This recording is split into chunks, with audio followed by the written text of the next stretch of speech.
Guys, നല്ല ഐശ്വര്യമാണ്. കണ്ടില്ലേ, കറണ്ടൊക്കെ പോയിട്ടുണ്ട്. എൻ്റെ ഈ കോപ്പറായങ്ങൾ കൊണ്ടായിരിക്കും മിക്കവാറും അവരെ ലൈറ്റ് ഓഫ് ആക്കിയിട്ടത്.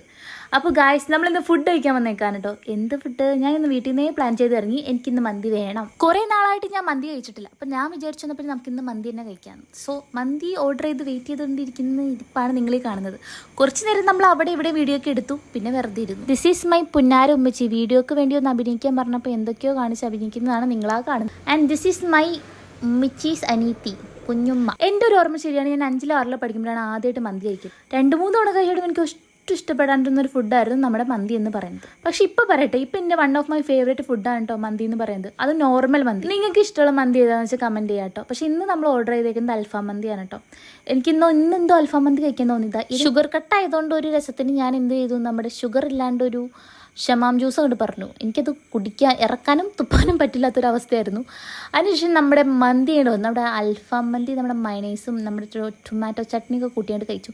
അങ്ങനെ നമ്മൾ മന്തിയൊക്കെ കഴിച്ചുകൊണ്ടിരിക്കുകയാണ് കേട്ടോ. ഓവറായിട്ട് എക്സ്പെക്റ്റ് ചെയ്തിട്ടാണോ എന്നറിയത്തില്ല, എനിക്ക് ഇവിടുത്തെ മന്തി ഒട്ടും ഇഷ്ടപ്പെട്ടിട്ടുണ്ടായിരുന്നില്ല. പിന്നെ കുറേ നാളായിട്ട് ഇപ്പോൾ നൈറ്റ് ഫുഡ് കഴിക്കൽ തന്നെ കുറവാണ്. അപ്പോൾ ഇനിയിപ്പോൾ നൈറ്റ് ഫുഡ് കഴിച്ചിട്ടാണോ എന്ന് എനിക്കറിയത്തില്ല. എനിക്ക് അങ്ങനെ വിശപ്പുണ്ടായിരുന്നില്ല കേട്ടോ. പിന്നെ നമ്മുടെ മന്തിയൊക്കെ കഴിച്ച് കഴിഞ്ഞു. പിന്നെ എൻ്റെ ജ്യൂസ് എടുത്ത് കുടിക്കുകയാണ്. അതെന്തായാലും വിത്തൗട്ട് ആണല്ലോ, അത് കുടിക്കാണ്ട് എനിക്കരുതാണ് എൻ്റെ മമ്മിജിയുടെ ഓർഡർ. അപ്പോൾ ഞാൻ എന്തൊക്കെയോ ഗോഷ്ടി കാണിച്ചു. പിന്നെയാണ് ഞാൻ ആ സത്യം തിരിച്ചറിഞ്ഞത്. അപ്പുറത്തെ ടേബിളിലുള്ള ആൾക്കാരൊക്കെ എൻ്റെ മോന്തയിലേക്ക് നോക്കിക്കൊണ്ടിരിക്കുകയായിരുന്നു. പിന്നെ ഞാനത് നിർത്തി. അപ്പോൾ ഈ കാണുന്നത് ഞാൻ ബില്ലൊക്കെ തിരിച്ച് കൊടുക്കുന്നതാണ് കേട്ടോ. ഈ വക കാര്യങ്ങളിൽ എനിക്ക് പണ്ട് ഇടപെടുന്നത് ഇഷ്ടമല്ല. പിന്നെ നമ്മളവിടെ നേരെ എൻ്റെ വീട്ടുകാരെ വിളിച്ചുകൊണ്ട് ഞാൻ നേരെ നമ്മുടെ മൈലാബാനിലേക്ക് വന്നു. സോ നമ്മളിന്ന് ഈ മൈലബാനിൽ ഞാൻ ന്യൂട്ടലയും പിസ്താഷ്യോ ആയിട്ടാണ് നമ്മൾ കഴിച്ചത്. സലങ്കാട്ടിയ അങ്ങനെ എന്തോ ഒരു പേരാണ് ഇതിൻ്റെ ഒരു ലോട്ടസ് ബിസ്കോഫും അതേപോലെ തന്നെ പിസ്താഷ്യോ നമ്മൾ ഇതിന് മുമ്പ് കഴിച്ചിട്ടുണ്ടായിരുന്നു. അത് ഇവിടെ നിന്നല്ല, അത് സൈൻ ലബാനാണെന്ന് തോന്നുന്നു. അപ്പോൾ ഇത് കുഴപ്പമില്ല. 2 ആഴ്ചത്തെ ഷുഗർ കട്ടാണ്.